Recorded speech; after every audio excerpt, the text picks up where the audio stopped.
Hello everyone and welcome back to a best of 5 series of professional StarCraft 2. Today it's time for a Terran versus Protoss, and this particular series it was the semifinals of one of the most recent ESL Open Cups North America. And truth be told, it's played between some of my favorite North American heroes. So spawning here in the bottom right hand corner, playing with the red Terran SCVs, we're looking at none other than Liquid Clem's main command center, and his opponent in the opposite corner of Romanticide with the blue Protoss probes. From Taiwan we have Has.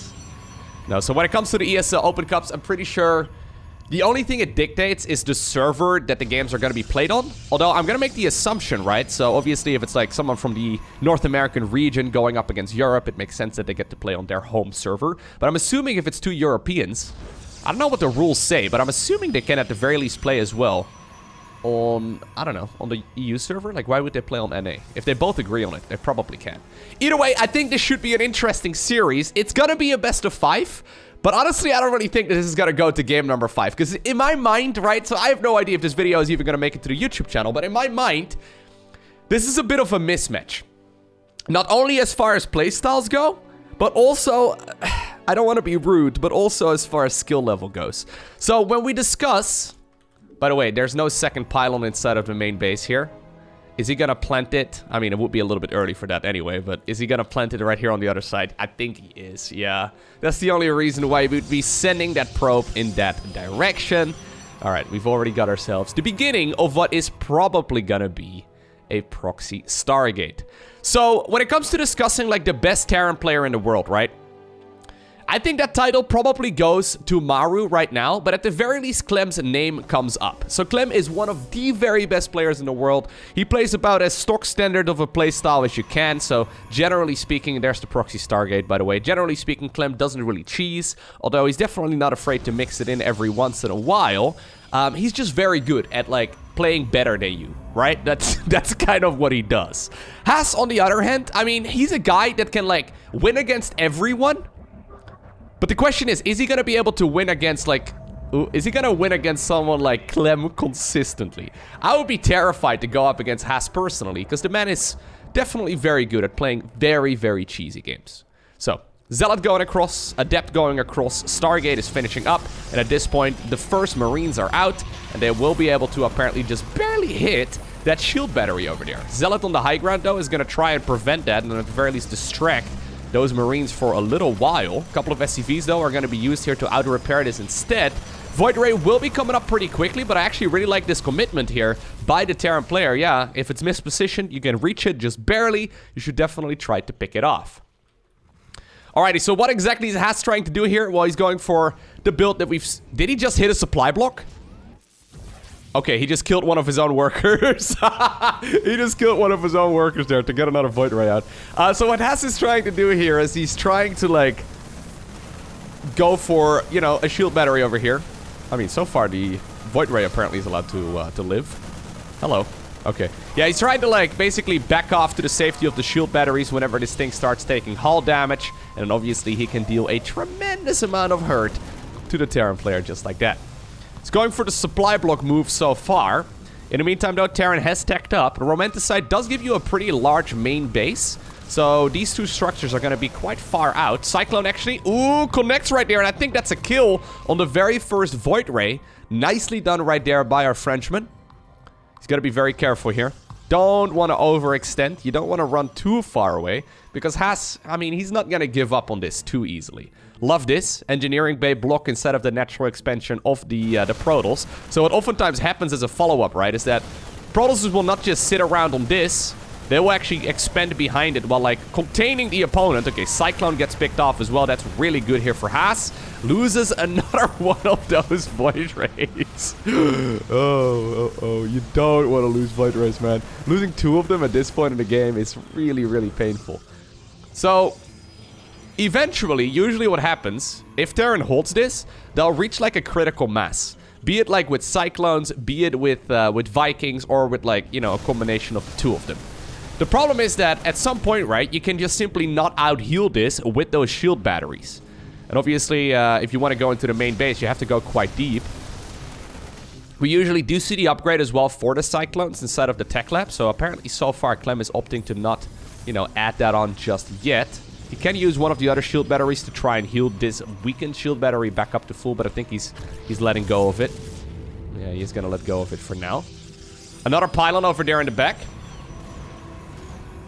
So he really wants to kill this bunker, right? The problem is that it's going to be really hard to pull that off. Okay, he activated Prismatic Alignment there to try and dive deep, but once more, the Terran player is baiting him a little bit, just trying to buy a little bit of time.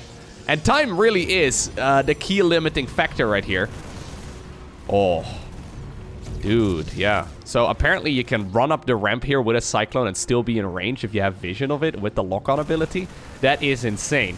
Clem absolutely wiping the floor with his opponent here in game number 1. And that's kind of what I was, you know...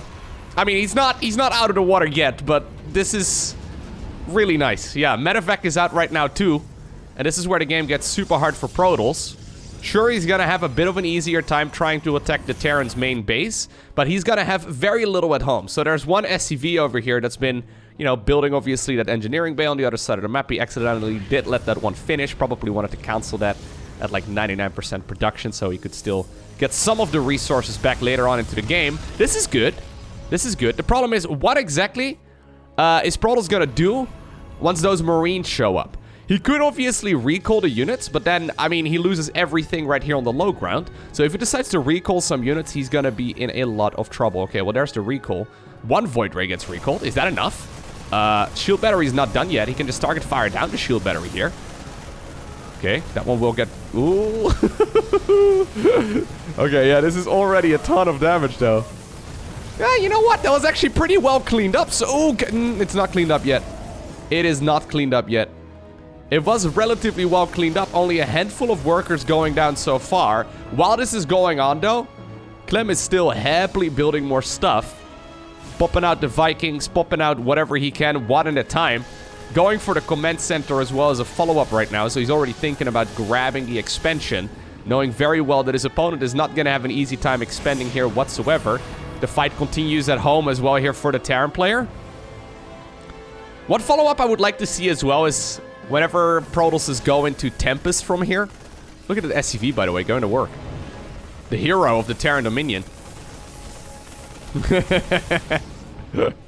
Alright, there's finally another Stalker here as well. Kill it! No! Yeah, nicely done, Davey. Davey the SCV. Actually, I guess it'd be like, I don't know. Davey Drones, right? That's it. I guess it's like Simon the SCV. That's a great name, by the way, Simon. My god. What a fantastic name. Anyways. There's finally the lock-on improvement. Okay. You know what? This Terran, this Protoss army is looking kind of scary. It's just that I've seen this go wrong horribly for Protoss players from here many, many times. Yeah, if you look right now at the army supply count, he can't really afford a scan there. Maybe that's why he's got the second orbital here, so he can try and scan this as well. If we could lock on and then scan, obviously the Void Rays won't be able to fly out of range of that lock-on ability nearly as quickly. So the research for those Cyclones is just about to be finished up as well. Apparently you can already start going to town right here on the Stargate though, which was in range all this time. It's gonna take a long time before that one finishes. But yeah, I mean, it's just, if it slowly gets picked off, it's not bad. Get it? Medevac, by the way, just reloaded itself with a couple more Marines. The two OGs are still in that Medevac as well. Medevac itself is badly bruised, but it doesn't really matter. Apparently, we're going back for wave 2. Only one Stalker this time around. Okay, slowly working right there on the Stargate, and it is starting to really hurt. Yeah, it will be picked off. One more Void Ray does pop, barely in the nick of time. Okay. Hello. We can out-repair. Or you cannot out-repair this, rather. We can just out-DPS it. Gets the Marines in a nice little nuke over here, too. And at this point, I mean... yeah. If you're a Terran player and you're struggling against this build, all you need to do is just play like Clem. I mean, this wasn't the perfect defense. He did lose especially like the first few units maybe a little bit too recklessly, but it worked out just fine. Locks on. Not quite getting the kill just yet. Has energy right now on the orbital as well for scans, but I think he's just mostly using it here for mules. One problem here, I guess, or maybe even like a supply depot. Not a bad idea. One problem here for the... there's the scan. For the Terran player is that he is running out of money. Okay, so there's the overcharge as well on those Void Rays. They're using most of that time, though, attacking the Marines. The Marines are not armored, so the prismatic alignment doesn't really do anything. Clem cleanly defeats his opponent in game number 1. Alrighty. So, what exactly are you gonna do now, Has? The same build, but position it ever so slightly better? Because, I mean, those very first structures were in range right there of the Cyclones, and those mistakes, you really cannot afford making that at all against someone of the caliber of Clem. I mean, the alternative, right, that we see quite a bit as well, is when you proxy the Stargate in the middle of the map instead, and then you start up a third pylon, and start putting down shield batteries around that one instead. Obviously, this is the more aggressive variant that Has went for. Now, by the way, Clem is sending out an SCV this time around. Where's it going? Oh, it's going to the natural of the opponent. Okay. Anyway, so this was like the more aggressive variant of that particular build. And it worked out absolutely brilliantly right there for Clem, right? So, don't think you can necessarily pull that off against someone of the caliber of Clem, although he might lose to it every once in a while. I know that MaxPax is quite fond of going for that build as well.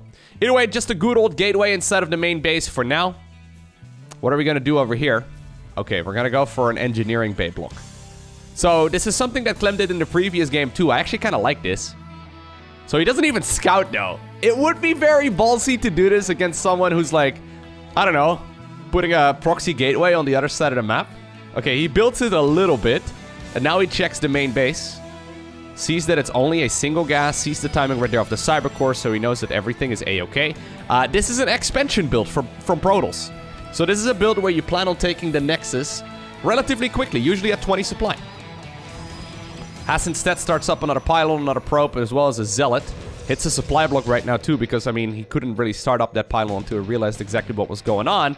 Alternatively, he could go for the third base, which I know is a popular choice as well at the pro level, but apparently Has not really too keen on giving that that particular strat a try. Normally, you don't go for the Zealot, by the way, which is why he hit a small supply block there. Because he needs it in this particular case, though, to get rid of that that entry bay. And this is already Clem right now in the driver's seat of the game. I feel like that is the most dangerous spot to be in, okay? The way that Clem plays, he is the creme de la Clem, is what they call him. Anyways, he's gone for a very quick factory too, by the way. So once again, very safe approach here. Double gas. We're gonna go for a tech lab over here, reactor over there. He's gonna be able to pump out a ton of units. Eventually go for the command center. So it's not like he's, you know, leveraging this little push over here with an advantage in, like, economy. He's just playing as safe as he possibly can. Yeah, I'll probably be able to start up a command. He even starts up the CC in the main. Okay. Fair enough. The double condom approach over here, man. This man does not want to run. And that's a bad idea, by the way. Don't do that. But, like, this man does not want to run into any risks. He is not ready to carry that burden, apparently. Anyways, so this is the strangest wall I've seen at the pro level in a long time, but it kind of makes sense. Because, I mean, it's not like Protoss is going to be able to do too much there. Alright, a CC has come up. Nex is also building on the other side of the map. But yeah, when you're playing a straight-up game against Clem, what exactly are you gonna, like, what are you gonna do, right? So one thing I've seen Has do as well in the past, which I really liked, I remember seeing this really sick game. I don't remember who he was going up against, but it was a Romanticide. And he basically, he like made a base, and then he made another base, and then he made another base, and then he made another base. And at some point, he was sitting on like, I think 4 gas geysers in total, and like 5 bases with like 100 probes. And he was just making Zealot after Stalker after Zealot, just making tons and tons of units. It was actually kind of cool. I don't really know exactly if that is something he maybe has in mind for this one as well, judging by the fact that he's already going for a third gas, as well as the fact that he's got a Robo, as well as a Stargate. I don't think that's going to happen, but in my mind, right, and maybe I'm wrong, I'd be happy to be wrong, but in my mind, if Has plays a straight-up macro game against Clem, no disrespect, but he's going to get destroyed, right? I don't know, we'll see. I mean, Has is still obviously a high-ranking Protoss player. Let me actually pull up his current ranking on Aligalek. So, Has... So, Aligalek is just a statistics website for StarCraft 2. Oh, that was just units going into a bunker. I was all tabbed out. Has is considered to be the rank 49 in the world, whereas Clem is considered to be the rank 2. Gotta take those stats with a grain of salt. But, yeah, the difference between, like, you know, someone at rank 50 and someone at, like, top 5, it's very, very significant. Like, I really want to emphasize how much of a difference there is in skill level. You can kind of see this on the ladder. Like, the difference between the guy at, like, rank 1 and the guy at rank 50 on Grandmaster League is probably, like, 1,000 MMR. Like, literally. It's, like, it's an entire league above, right? Now, obviously, Has is very good at tricking his opponent, but I feel like that's kind of where he shines. So, I mean, he's already going heavy Phoenixes, which is a little bit awkward. I guess he's expecting, since his opponent is going for... This is also an important scout, by the way, for Clem here. Making sure that there's not a super greedy third base coming up. I mean, this wouldn't be super greedy, but... Anyways, I guess that Has is making the assumption his opponent is going to play a normal game and just play super safe. So maybe like a... I don't know, a drop... Right, with a couple of Widow Mines. Instead, it's going to be a Raven, so even safer here for Clem. Clem really does not want to die, man. Look at this. Starting up some extra depots as well, making sure that he has those done nice and early, but at the very least that there's going to be a wall set up and ready to go. When you don't cut any corners, though, right? And you try to play a game of StarCraft 2 where you are as safe as you possibly can be, playing against someone who's playing exceptionally greedy is usually a good, like, it's not a good situation to be in, right? So, say, for example, you try and cut 0 corners at all and you're safe against everything. You're basically not safe against greedy play from your opponent. So, I wouldn't mind seeing Has going for that sort of approach. The problem is that he doesn't really know until right about right now. Okay, well, that his opponent is playing this safely. Clem gonna go ahead and take the third. It's gonna be Phoenix Colossus, by the way, so we're going straight back to Wings of Liberty. Has he seen the Phoenix count? I don't think he has. This is the most passive Phoenix play I've seen in a long time as well. Both of these guys are trying to outsmart each other. This has to be in favor of Clem, right? Even if, like, statistically speaking, this is a fine position for Protoss to be in. This is what Clem plays all day, every day. This is what he does. Okay. I would love to see some harassment. So one thing you can obviously do here with the Phoenixes is quickly kill the Raven, as well as lift all of the Cyclones and Siege Tanks. And then the Colossi, together with, like, whatever ground units you have, can get a lot of work done. I mean, at this point, there's very little, though. Hello, lift, lift, lift, no? Yeah, now it's a bit late. Okay. There's very little here to buffer, though, for the Colossi. There's no charge. There's not really a whole lot of gateway units in general. So I guess this may very well be like a new Has approach or something. He's got shield batteries. He's just building the big boys. It's like David versus Goliath over here. Okay. At least that thing goes down. I don't think you can push this, though, as Terran, right? Can you? He does have Stimpak Combat Shield as well as +1 infantry weapons done. So this would have been a really good push, but Clem, he looks at that army, he's like, you know what? Even though I've been playing very safely this game so far, I probably should not be pushing into 3 Colossi with 3 shield batteries, right? Like, it's... Even though there's not much to tank here, with only 2 Marauders in the mix, it can be very difficult to punch through it. Now, if you can get the siege tanks in a good spot, this definitely is something... Oh, well, this is a good spot. Yep, there you go. Well, already, though, Protoss is stepping forward, trying to see if he can get rid of those siege tanks as well. Colossi trying to target fire down as many Marines as possible. Couple Marines and Marauders come along the side, and Has... I mean, very nice fight here for him. I say that. I was not paying attention to a little red spot on the minimap. The fight over here was really good for Has. So he picks all of this up, doesn't really take a lot of damage, and then one Medivac slowly drops a couple of Widow Mines inside of the mineral line. No boosting required. 13 probes end up going down. Okay. So that's a problem. Has's eco was looking really good, but now Clem starts the multitasking. This is that multitasking that always reminds me of Björn, right? Björn very good at that multitasking and just dropping all over the place. Generally speaking, very difficult to play, especially against someone who's opening up Mass Phoenix. But Clem is apparently ready to continue dealing as much damage as he can. A couple of sentries right here trying to tickle this to death. Those bio units once again unloaded over at the third base. Another Widow Mine drop ready to come in as well. Draining Claws not done just yet, and this one will not be happening. Bio Army over here also gets pushed back by the Colossi. A couple of Widow Mines over here trying to see if they can potentially kill some adventurous Phoenixes. Only a couple of oh no, I was gonna say. Only a couple of Phoenixes remain, but no. The majority of them are still here. Alright. While this is all going on, even though Clem was pretty late in the third CC, compared to his opponent's third base, he has got it up and running right now. We're going into... oh, okay. So we're going straight into carriers with disruptors, as well as +1... as well as +1 flyers.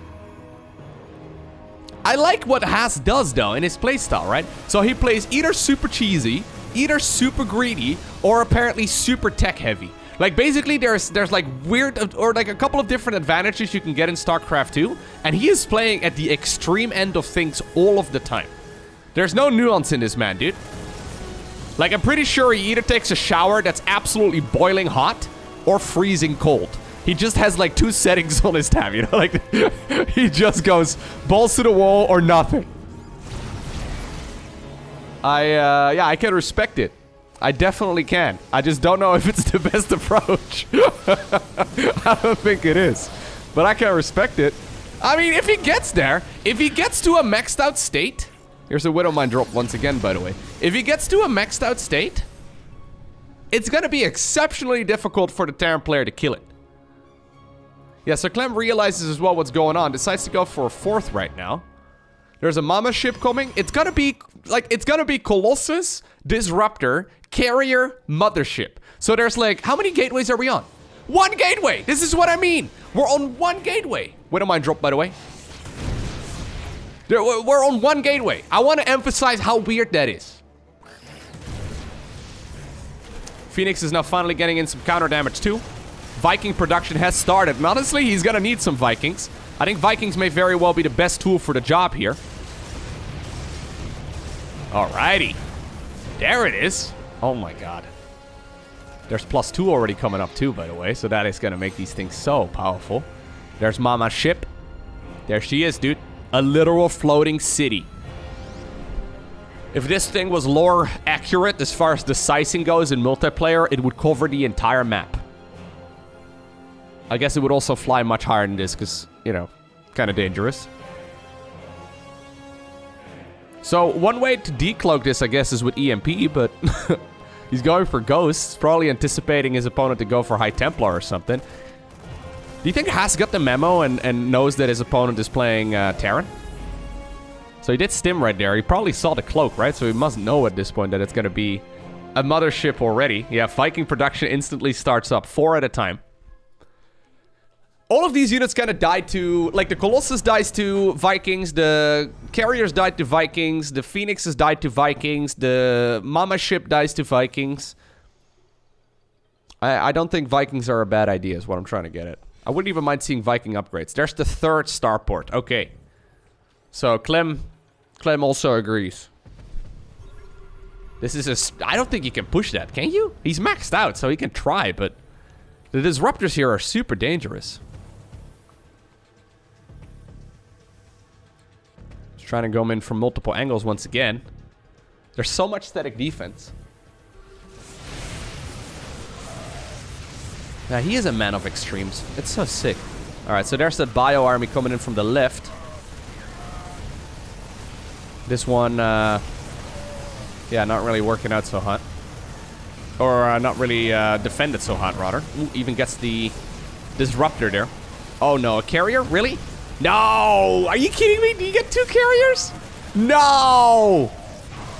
Can't believe I misspoke. No, he only got 1. I misspoke and I said this is not working out so hot. You got a full carrier there and a whole bunch of static defense. No, that's pretty good. 3 more carriers start up, though. And Has is approaching the maxed out state. He's only got... Hello, can we please resaturate the gas? I think ever since that Widowmine drop, he may have not resaturated that gas. Ooh, that's so painful. Like, look at the mineral count. He's already flooding minerals. He doesn't need minerals. He needs gas.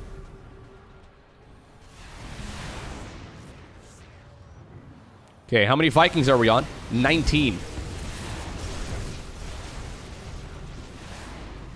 There's enough Vikings right now to apparently nearly one-shot the carriers. Did I just see, like, one wave, like one volley of Vikings kill an entire carrier worth?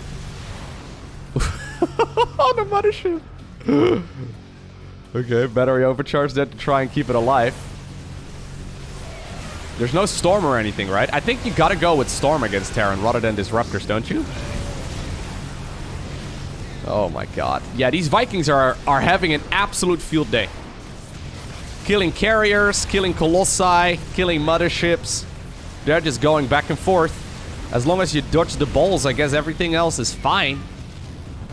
That is what she... No, no, no. It's not what...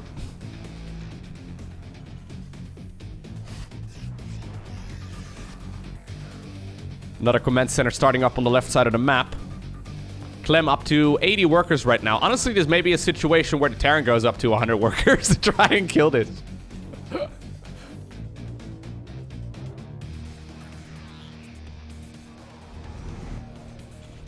Alright.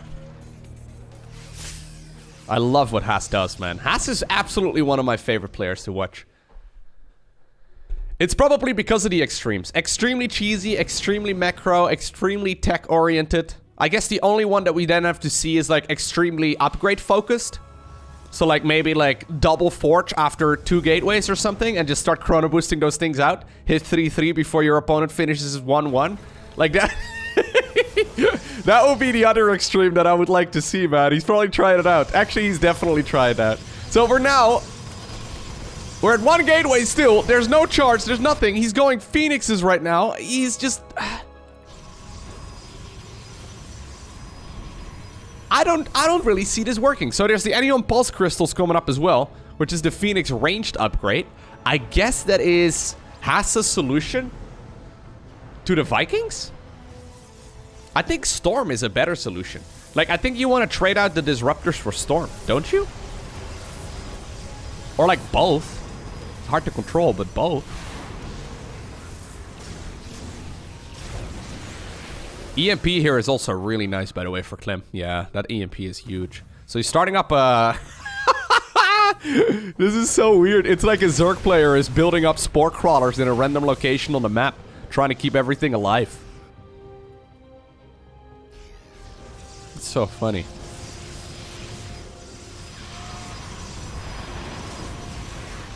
It's funny because we never really see this, right?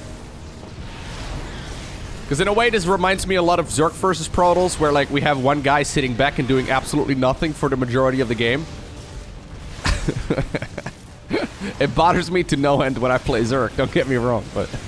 Oh, is he really gonna try and stand here? Oh, jeez, okay. So, Terran just decided to take a fight there to try and kill about 7 Purification Novas before they could detonate. I think that those Disruptors definitely got some value in. He adds on more Disruptors. I really feel like High Templar would be the way to go, but, like... He's got money for, like, you know... He's got money for, like... gateways and stuff. I think it makes so much more sense. Because then you could, like... See, the problem is that Disruptors obviously hit ground. Whereas Storm hits ground as well as air, right? So it's gonna be quite nice. Clem just keeps making 6 Vikings at once. How many Vikings have gone down so far? 37. What about Thors? What about Thors? Are Thors a good idea here? Thors have a ton of range. Okay, he starts up the Fusion Core instead. Is he thinking about going... No. Probably a Liberator transition or something like that. Maybe he was thinking for a little bit about Battlecruisers, but he adds on another reactor on a starport, so I doubt it. I mean, it wouldn't be terrible. I would like to see some maxed out Sky Terran go up against maxed out Sky Tulls. That'd be something.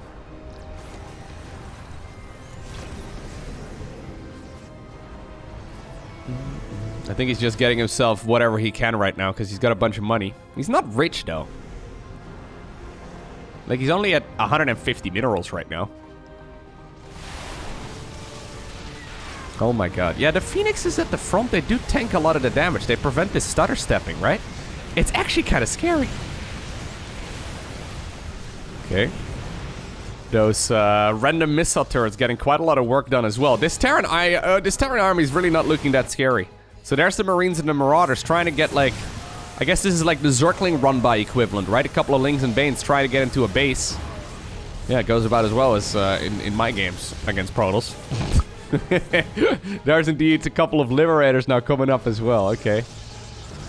So Liberators, they deal splash damage in air-to-air. Their DPS is super low, but it is splash damage. If the opponent is stacking up their Vikings, or sorry, their Phoenixes like that, and the Interceptors and stuff, they will be able to actually get like decent damage per second out. They can kill stuff. It's an awkward unit to use air-to-air, but like I think that's the plan. I'm not sure. They're not a Valkyrie at the very least. They wish they were a Valkyrie. From StarCraft 1. Oof, okay. Another carrier gets picked off. It hurts my feelings a little bit how effective this turtle strat from Has is, though, right? Like, this is like the rank 1 or rank 2 pro, or the rank 1 or rank 2 Terran player in the world. If anyone's gonna be able to do this, I would say it's Clem, right? But I can only imagine your average ladder hero playing against this style day in, day out. Yo, for those of you that play Terran on the ladder, let me know down below in the comment section of this video. Is this particular strategy from Protoss commonly played? Follow-up question. Do you wish it was commonly played? I would love to see a nuke. You know what? I think a nuke would be really good. To break through like this, I think that would be really nice. Alright, EMP once again comes up.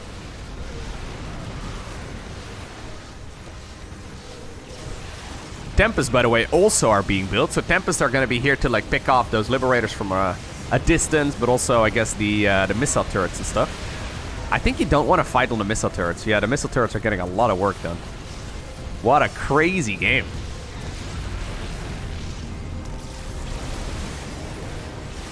Yeah, this is fun for this one time, right? If this would happen every single TVP I cast, I would, like, lose my mind.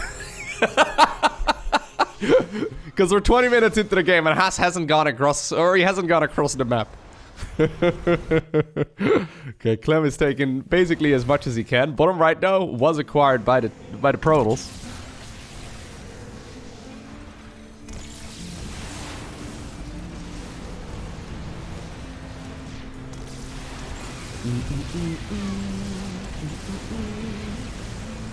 Yeah, we don't have maxed out upgrades yet. We don't even have freaking... What? No. Why do we not have +3 for the flyer upgrades, Has? What is up with that, my man? Terran also doesn't have +3. I guess they've been so busy microing the Phoenixes versus the Vikings and everything else that it's been forgotten. Okay, no, actually it's not forgotten. He's just still researching it. Vehicle plating +2 is finishing up. There's finally the +1 coming up as well for Has. They're probably thinking the same thing right now, since they've been microing all these units for a while. They've been a little bit behind on those. Oof. The Tempests are getting picked off one at a time as well, though. GG gets cold, and eventually, it is going to be Clem who wins game number 2. Okay, so, here we are on Lightshade. These games are very different, right, than what we normally see in this matchup. What is this? Has is saying, okay, if you want to build a Cybercore, or sorry, not a Cybercore, an NG Bay in my natural expansion again, let me put a gateway on your side of the map. Is that the plan? No, maybe not. Where are we going? Where are we going? We're just going straight into the main? Oh. Okay, I thought maybe you wanted to start up a gateway and go for like the max specs build, but... Huh? What was the idea? Just a super early scout? No, I think, like, he was trying to block this thing over here for a little bit? Does he want to steal the gas? I doubt it. Terran doesn't care.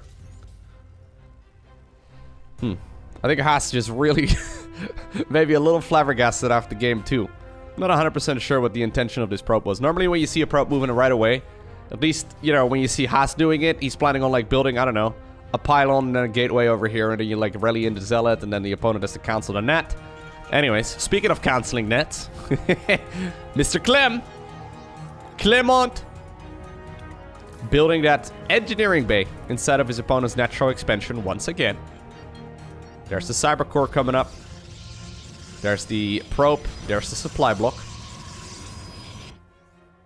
If you're a ladder player, I'm pretty sure you should do this every game, man. Just try and block it. Be as annoying as you possibly can be. This time around, the supply block is not as bad because obviously he's a little bit lower on money because that probe was out so quick. Either way, cyber core is going to finish. What is going to be the follow-up, Mr. Has? What are you going to do this time around?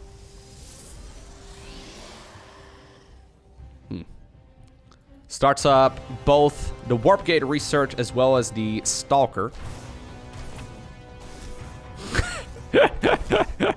He wants to bring it as close to 99% as possible without finishing it. So obviously when it's finished, you cannot cancel it anymore. But Clem can now cancel it whenever he wants. So he gets like 75% of the money back. He does scout that there is a stalker as a follow-up as well. 25% of that money, by the way, disappears, okay? That's just the fee you have to pay for returning it. Actually, yeah, no. Thought for a second it was 100 minerals. I'm like, what? That makes no sense. Okay, Cyclone.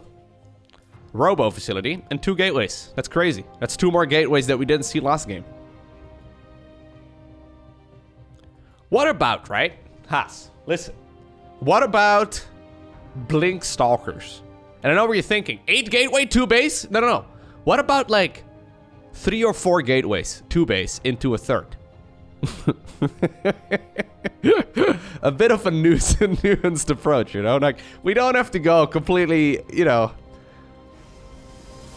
What are we gonna do now? What are we gonna do now? Okay, so, Chrono Boost on the Immortal. The only reason you Chrono Boost the Immortal is because you're the man with a plan. There's also a probe still pretending to be building a Nexus over here for quite some time. Cyclones, though, going... Marines coming across the map together with the Cyclone. Okay, Has sees it right now. That's a really good start. Immortal comes up. Still no Nexus. Oh, we're going Prism as a follow-up as well as a Sentry and then 2 more Stalkers. Okay, yeah, so now we're effectively playing a 1 base all-in while pretending to go for an expend. This is the pretend expend over here. Yeah, he's just going for another pylon. Just another pylon. 2 pylons inside of the main. All good. So I love this, by the way. Clem hanging out here in the center of the map. Stimpack starts up, but that's definitely not going to finish here anytime soon. He doesn't realize exactly what's going on yet. Otherwise, he'd probably be building like a bunker or something. Well, he's going to find out very soon that there is no expo. Okay, now he knows. Now he knows. There's the Prism as well. Okay, loses one of the units. Problem is, though, a lot of these Terran units, right? They're not going to be able to get out of here very easily. With good micro, he can definitely keep most of these units alive. That's really wonderful. Terran is going to be cut off here, and actually Has. He grabs most of the units there from his opponent. Bunker, indeed, does come up. Stimpack researching still about halfway done. It's going to be a while. The Immortal needs to stay alive, right? Like, the Immortal is, like, the most important unit. Since the Terran units, though, here in red, they took the long route around. The ones that are still alive apparently are... well, picked off. They just got here a little bit later. Ooh, Has! Oh, he actually just goes by the bunker entirely. Snipes the siege tank. That is not something that Clem was probably anticipating either. It's like, wait a second, is that even legal? He does lose the Immortal, though, and losing the Immortal there is very painful. Viking is out. One of the Stalkers over here, very far forward. He really wants to kill that Viking, so his Prism has free reign here, but I think he may have gone a little bit too aggressively. But losing...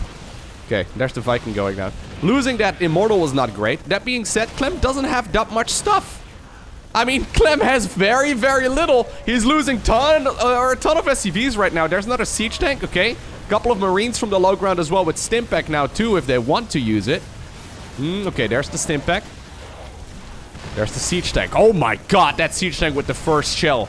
Just killed like what, 3 stalkers all at once. There's the 4th one. He's trying to kill whatever he can. That siege tank is a hero. SCV is right now embracing it as well. They're like the cheerleading squad. They're like, yeah, go siege tank. Go siege tank. You're the bot. Okay, well that's kind of what they're thinking at the very least. Repairing this bad boy back up to full. Whew. Okay, alright, alright. 8 kills. If a siege tank could smile, this is what it looked like. I don't know where it's going, man, but this is a siege tank who knows what he needs to be doing, I guess. Where'd the prism go? Oh, okay. There's the siege tank, man. See? I was doubting that siege tank position. What an idiot I am. Has did build a Nexus just now, by the way. There's another Immortal coming up.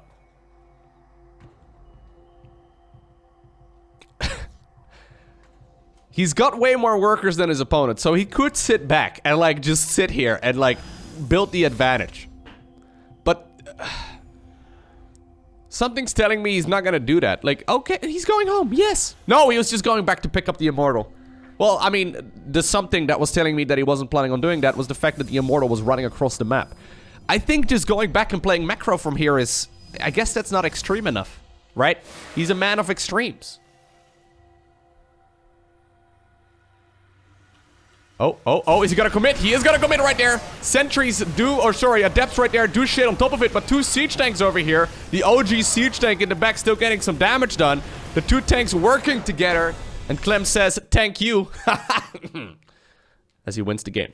I hope you enjoyed watching today's video. If you did, hit that like button down below. If you want to see more, make sure you hit that subscribe button so you get notified as soon as future videos go live. But for now, thanks for watching. Have a great day. Don't forget to smile, and I'll see you once again in the next one.